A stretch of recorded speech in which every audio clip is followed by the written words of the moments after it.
Within days of Britain's declaration of war against Germany in September 1939, scores of men, but mostly women, arrived at Bletchley Park in North London to begin their unique code-breaking work, now acknowledged as crucial in shortening the war by at least 2 years and vital in securing the Allies' eventual victory.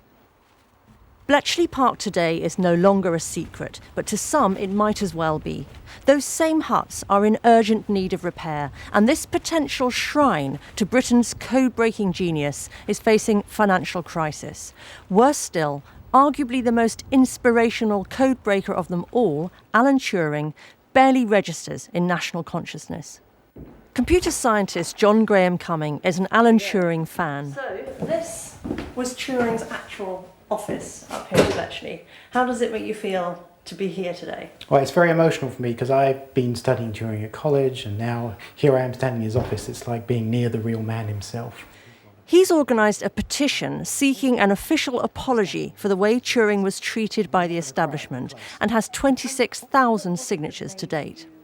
Can I ask, why did you get this whole thing started in the first place? I heard about Bletchley Park not getting funding, and I realised that Turing was not listed high up in the list of great Britons. And I thought, there's a blind spot here. People don't realise about this great man. He's internationally a great man, and people don't realise about him or Bletchley, and it's time we rehabilitated the man. And I thought the problem was he died when he was 41, he was prosecuted for being gay, he committed suicide. It was time to talk about those things. Alan Turing was eccentric, a mathematical genius who cycled around Bletchley Park in a gas mask because of his hay fever. He agreed to injections of female hormones instead of prison after police discovered his sexual relationships with men. Homosexual acts were still illegal at the time in the UK. 2 years later, in 1954, he's widely accepted as having killed himself by biting into an apple laced with cyanide. He was the person that took code breaking from effectively a cottage industry into an industrial process. And we all know the outcome, the huge number of messages that were read at Bletchley right the way through the war. Enigma was the code the Germans thought was unbreakable, used to relay strategic military messages.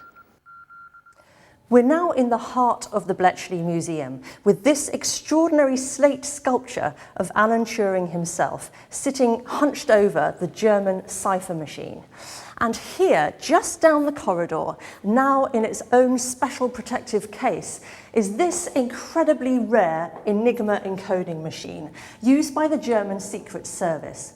It was stolen in the year 2000, a ransom was demanded, but as far as we know, never paid, and it was returned by post to the Newsnight offices, to our very own Jeremy Paxman. The moment I opened it to about there, it was clear that this was an Enigma machine. One potential stumbling block for the petition was finding surviving family for the government to say sorry to. But today, Newsnight has interviewed 3 relatives, all of whom support the aims of the petition.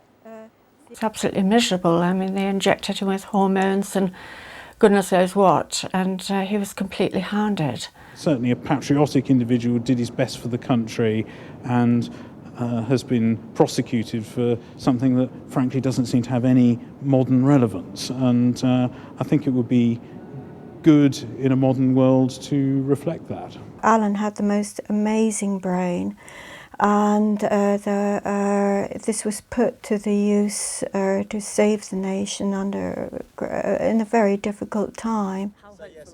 So far, there's been silence from the government over the petition, and just last week it refused the latest plea for cash from Bletchley Park. We run on a shoestring. The visitor numbers are rising really at a huge rate, and we're heading towards 100,000 visitors a year, but we're running it with inadequate money.